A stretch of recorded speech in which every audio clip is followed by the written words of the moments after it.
PM के अध्यक्ष श्री विश्व मोहन देवर्मा, एनएलएफटी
इस राज्य के सभी सशस्त्र समूह समाज की मुख्य धारा में शामिल हो गए हैं।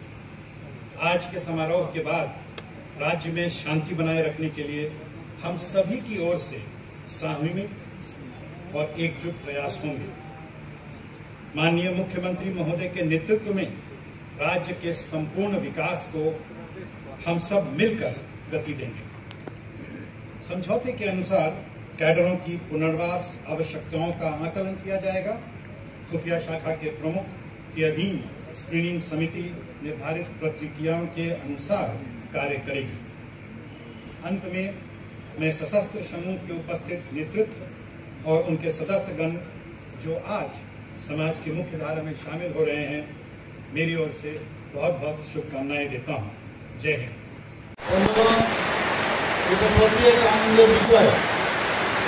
হিংসার পথ পরিহার করে আজকে এনএলএফটি এবং এটিএফের সবাই এসে মুক্তিতে ফিরে এসেছে। আমরা চাই যে এই রাজ্যকে শান্তিপূর্ণ ও সমৃদ্ধ ভবিষ্যতে এগিয়ে নিয়ে যাওয়ার জন্য মাননীয় প্রধানমন্ত্রী নরেন্দ্র মোদীজি এবং আমাদের স্বরাষ্ট্রমন্ত্রী শ্রী অমিত শাহজি এই গুরুত্বপূর্ণ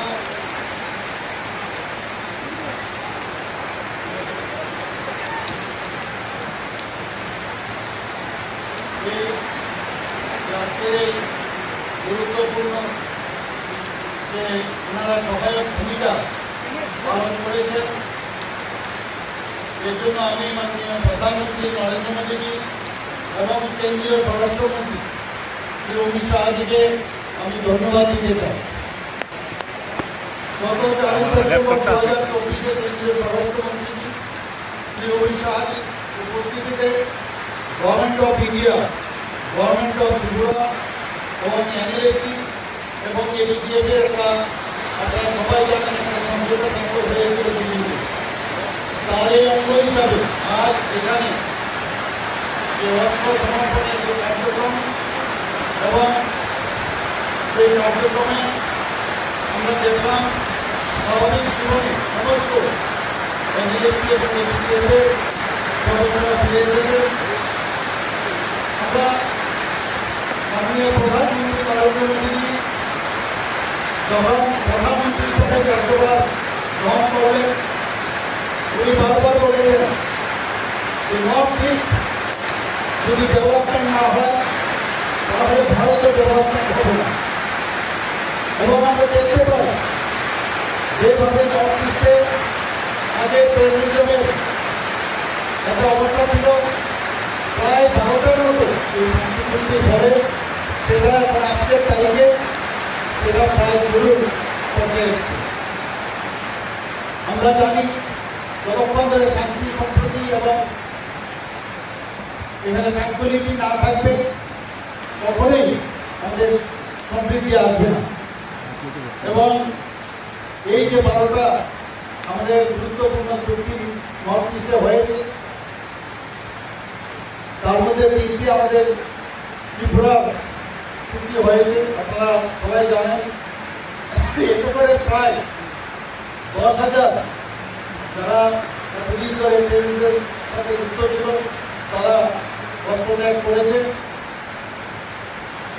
আজকে এই ত্রিপুরা আজকের পর থেকে আমরা বলতে চাই যে ত্রিপুরা সম্পূর্ণ সন্ত্রাস মুক্ত রাজ্য এবং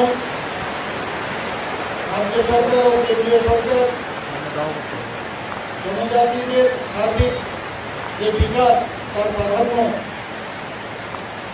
দেওয়ার জন্য নানা রকম প্রকল্প করেছে।